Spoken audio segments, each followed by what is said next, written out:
Hello! Making your own soap is as easy as following a recipe. If you can correctly weigh the ingredients to bake a cake or cookies, you can make soap.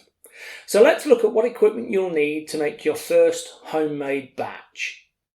You're going to need a large mixing bowl, a variety of jugs. I have 4, 2 3 litres and 2 2 litres.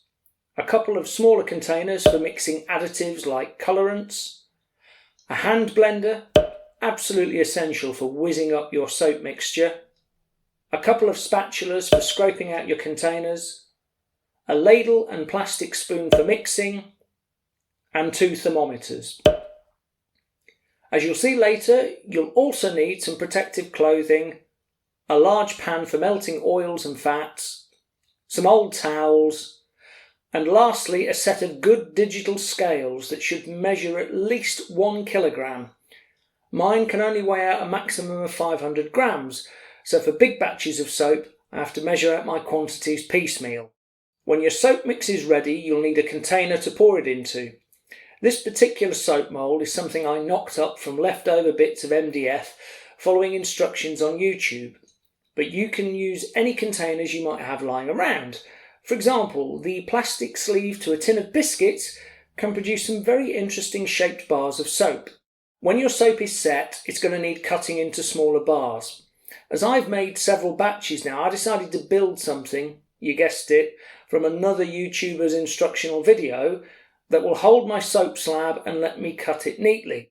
Although as you'll see later when I use this soap cutter for the first time, my technique needs a little refining. To be honest, for breaking down slabs of soap, any sharp instrument is good, such as a knife or even a wallpaper scraper. As this is meant to be a beginner's guide, I'd refrain from experimenting and recommend using reliable recipes from a reputable source. I can highly recommend the Handmade Soap Book by Melinda Koss. It's well worth the investment and none of the recipes have failed me yet.